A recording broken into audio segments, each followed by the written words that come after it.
Bismillahirrahmanirrahim. Assalamualaikum warahmatullahi wabarakatuh.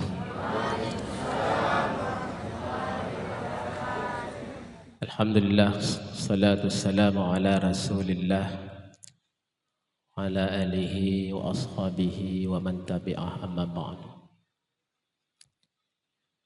Yang sama-sama kita muliakan dan menaikkan Allah, wali agama Aceh, Qadhi Mufti Malikul Adil, Murabbina wa Mursyidina Abuya beserta Inyak dan Umi beserta keluarga besar beliau, mudah-mudahan selalu dalam keadaan sehat walafiat, selalu mendidik kita baik zahir maupun batin sehingga kita dekat dengan Allah, bahkan usulilallah subhanahu wa ta'ala.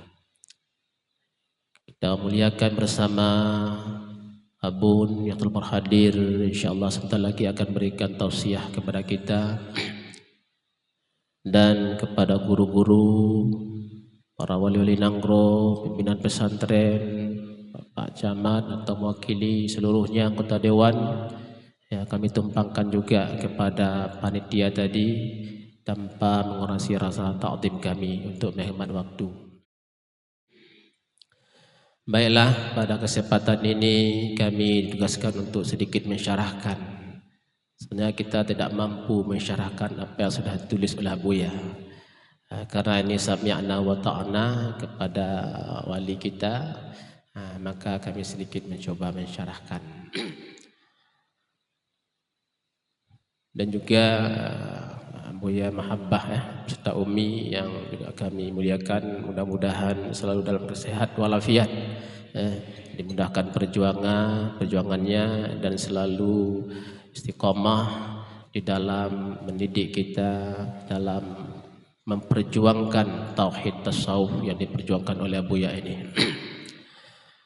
Baik, ini sudah sama-sama kita dengar tadi pembacaan dari guru kita, pembaca makalah ini dari Yahman, yaitu faedah-faedah dan juga bagaimana kita memahami dan mengamalkan ajaran ketasawufan atau hakikat dan ma'rifat ini. Sebagaimana kita maklumi bersama bahwa agama ini terdiri daripada 3 rukun. Ada iman, ada Islam, ada ihsan. Jadi Abuya kita ini mengangkat ajaran ihsan atau hakikat ini karena tidak ada lagi orang yang mengangkatnya. Mengapa Abuya mengangkat ajaran ihsan ini? Karena kita sekarang ini terlalu cintanya kepada dunia. Berbunga-bunga dunia itu cintanya dalam hatinya. Maka oleh karena itu faedah kita memahami, belajar, mengamalkan tasawuf ini sebagaimana yang sudah dibacakan tadi adalah untuk menghilangkan cinta dunia dalam hati kita. Boleh kita berdunia tetapi tidak boleh mencintainya. Di hati ini hanya ada Allah. Hanya ada Allah. Jadi kalau kita mencintai dunia, ini adalah merupakan sumber atau pangkal kesalahan kita. Bagaimana hadis mengatakan hubbud dunya ra'su kulli khati'ah. Mencintai dunia itu adalah ra'su kulli khati'ah. Itu adalah modal otak daripada seluruh kesalahan. Kalau kita mencintai dunia, di rumah tangga kita bermasalah. Dengan masyarakat bermasalah, atasan bawahan bermasalah. Semuanya itu timbul karena kita mencintai dunia, bukan mencintai Allah subhanahu wa ta'ala. Hubungan silaturahmi kita putus antara sesama, antara orang tua dengan anak, antara saudara dengan saudara, antara suami dengan istri. Putus semuanya. Karena mengapa? Karena dia menganggap keakuan masih ada dalam batinnya, dalam dirinya. Dia menganggap pandai, suami menganggap pandai juga, istri juga menganggap pandai. Jadi akhirnya bacakak yang terjadi, perceraian yang terjadi, perselingkuhan yang terjadi. Karena mengapa? Karena adalah cinta dunia. Inilah faedah untuk menghilangkan cinta dunia ini, wajib hukumnya kita belajar tauhid tasawuf. Wajib hukumnya kita belajar kesufian.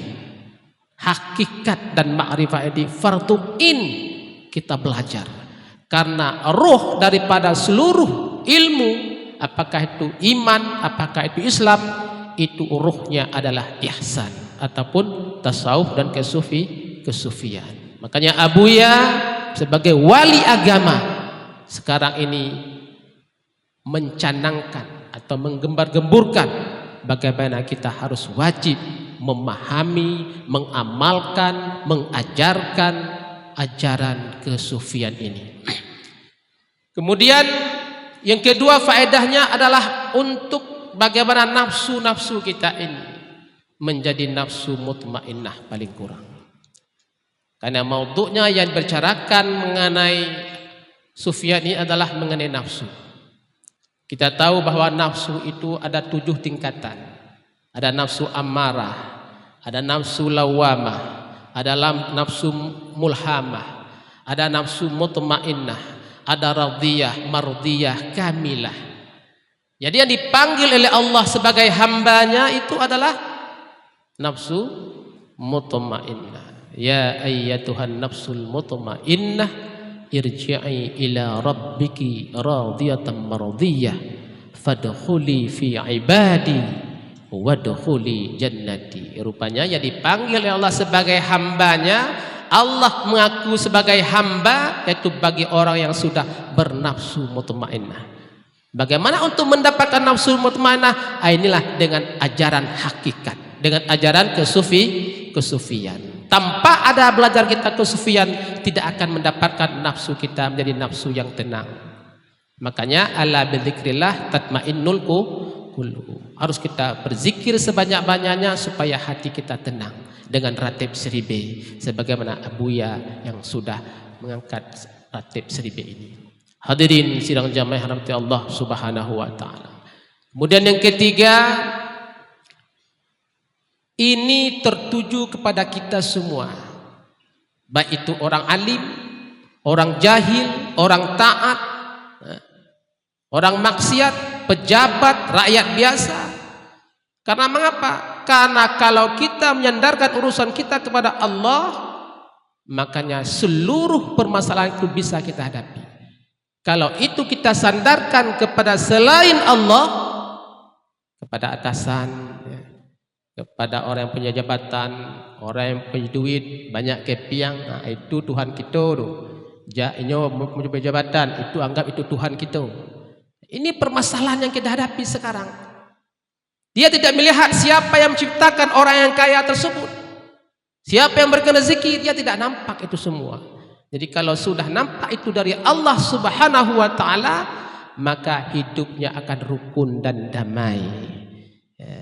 Kemudian yang keempat, faedah kita belajar tasawuf ini adalah untuk kita ini menjadi hamba Allah yang baik. Apakah bapak-bapak, ibu-ibu ingin menjadi hamba Allah yang baik? Ingin kan? Kalau Allah itu sudah sayang kepada kita, seluruh makhluk ini sayang kepada kita. Kalau kita membantu agama Allah, kita dibantu oleh Allah. Tansurullah yansurkum. Jadi kalau orang yang sudah hatinya kepada Allah, Allah itu tetap mematrikan kepada hati-hati orang yang benci kepadanya menjadi senang kepadanya. Karena dia hanya Allah dalam hatinya, seluruhnya dari Allah Subhanahu wa taala, makanya dia menjadi hamba Allah yang baik. Ya, beribadah hudur hati kepada Allah, istiqamah, tidak lupa-lupa mengingat Allah Subhanahu wa taala. Karena mengapa? Karena dia beribadah bukan untuk dirinya, betul-betul dari Allah kepada Allah, untuk Allah Subhanahu wa taala. Maka kita akan mendapatkan pintu rahmat dan keberkahan untuk kita semua. Inilah faedah-faedah di antara kita belajar tasawuf. Makanya syarat kita belajar tasawuf ini adalah harus bermursyid, bertarikah. Kalau kita tidak bertarikah, kalau kita tidak bermursyid, tidak akan mungkin kita akan sampai ke jalan yang kita dapatkan. Tarikah itu jalan untuk sampai kepada Allah adalah dengan adanya mursyid, orang yang memandu kita. Sebagaimana Rasulullah di Isra Mi'rajkan, apakah Rasulullah tidak mampu langsung kepada Allah? Tetapi ada pemandu, yaitu malaikat Jibril untuk sampai kepada Allah. Begitulah kita. Man aflaha ma aflaha illa bi'sawtai man aflah. Tidak akan menang orang yang menang kecuali berteman dengan orang yang menang. Sebagai demikian saja, mohon maaf, wallahul muwaffiq ila aqwamit thariq. Wassalamualaikum warahmatullahi wabarakatuh.